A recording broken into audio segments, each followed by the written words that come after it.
Moving from the Big 12 to the ACC, we have number 20 Duke on the road and number 18 Louisville. The home team Cardinals are 4-point favorites, and this game carries an over-under 46.5 points. It kicks off 3:30 p.m. on ESPN's main channel.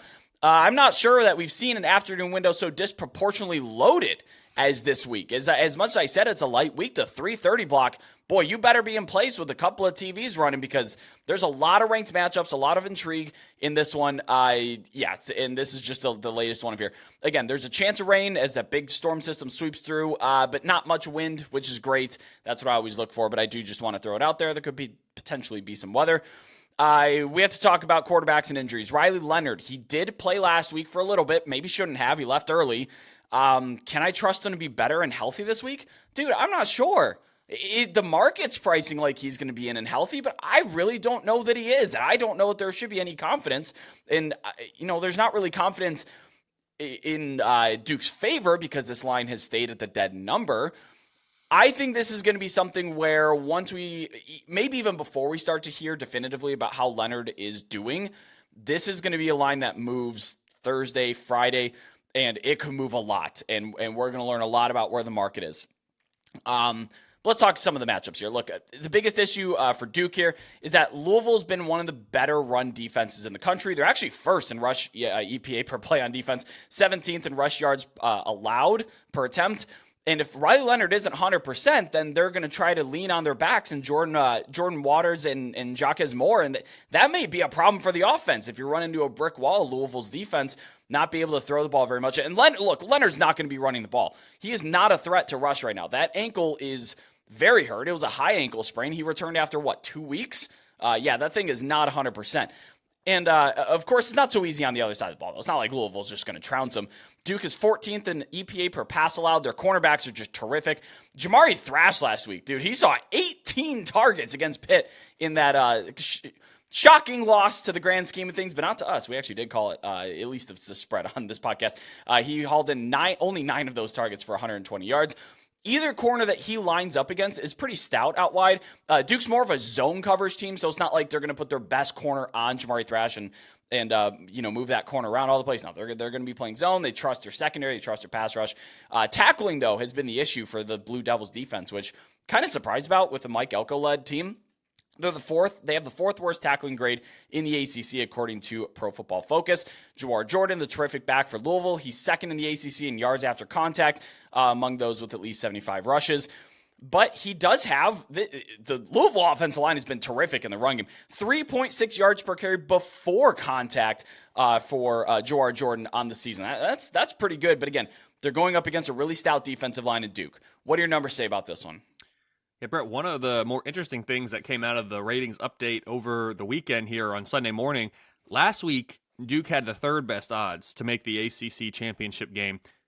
The Blue Devils lost to conference favorite Florida State, so they lost a conference game, and they moved up to the 2nd best chance to make the ACC championship game. Well, that's what'll happen when you lose to Virginia. I'm looking at you, North Carolina. It's exactly what happens when North Carolina, who was number 2 on that list, gets upset in a game that the numbers liked them by 20-something points against Virginia. So Duke right now is my number 2 favorite to make it to the ACC championship game. Now, Duke, Louisville, North Carolina, they are all right there. This game has huge leverage in that regard. This game has a watchability score of 8.6. It's my number 2 game of the week. I'm very excited for it. My numbers have Duke -1. It's a 54% win expectancy. So Brett, you say that the market right now is maybe thinking that Leonard's going to play.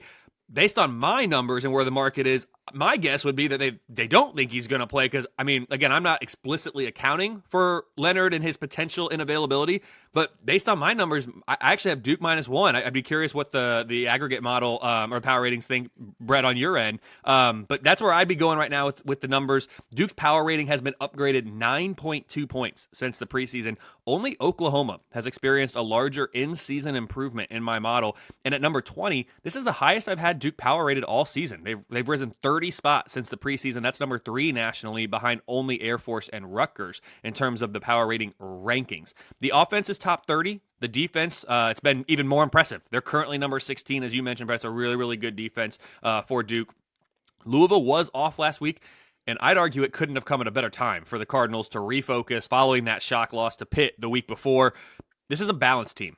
Defense is number 23, offense is number 28. They have a number 28 overall power rating ranking. I mentioned earlier that Duke currently has the second best chance to make the ACC championship game.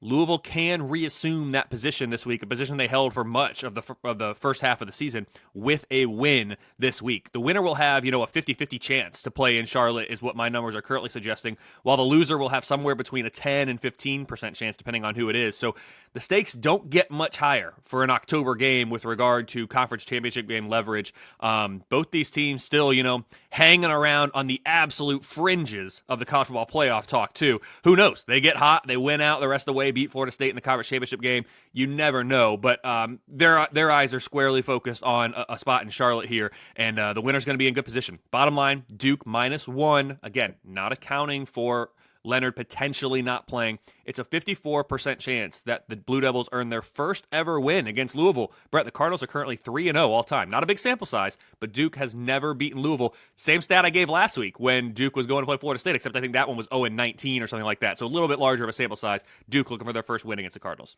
You asked about the aggregator ratings. Currently favors Louisville by 1 at home, and that's because I do go in and manually adjust. And it's not always just does he play or does he not. Because when Leonard was out, I derated Duke a full touchdown. I had a full 6-point dock in there because I really do think Leonard's worth at least that much. I think that was even being a little conservative. I probably could have docked 7.5. I don't know how many people do this because not a lot of people give out, hey, here's exactly how I adjust my ratings, stuff like that. I do adjust for when a quarterback is injured. Like, to take it to the NFL right now, you got Derek Carr playing with a sprained AC joint and looking like maybe that might be the case with Quinn Ewers at Texas too.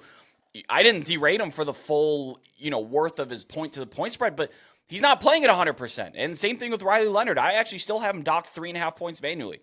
I need to see Riley Leonard play healthy. I need to see him play a full game before I can go in because I think it's not a great idea to just either be like, yes, he's in, so I'm giving him their full power rating, or he's out, so I'm docking him for what he's worth to the market. I still have him, derated 3.5 points. That's where we get Louisville -1. So it might be wise to get ahead of this, to be honest, if you're looking to bet either side, or particularly Louisville.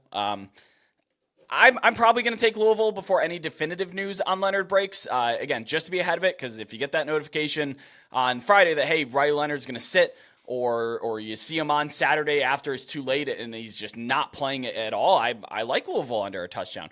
Even if he plays, I worry about his effectiveness, his efficiency, and most importantly, his ability to run or lack thereof with this injury.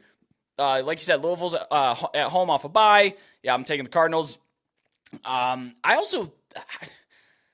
really do think we benefited a little bit on this point spread from them losing outright to Pitt. If they would have won, this would be pushing a touchdown. Oh, yeah. It was a letdown spot, guys. Yep. I think this is a pretty solid opportunity to buy low on Louisville. I know that we're very into recency bias, and the market is very quick to react to what we saw recently, but good teams can lose to bad teams and still be a good team. And I think in this today, I don't know if it's like, I'm going to sound like an old man yelling at the clouds, but I don't know if it's like a modern day issue where we're just so quick to be like, this good team lost, therefore they are no longer good. That is not the case. I'm going to buy low on Louisville. I'm going to hedge against the fact that Riley Leonard didn't just grow a new ankle overnight. Give me Louisville -4 in this game.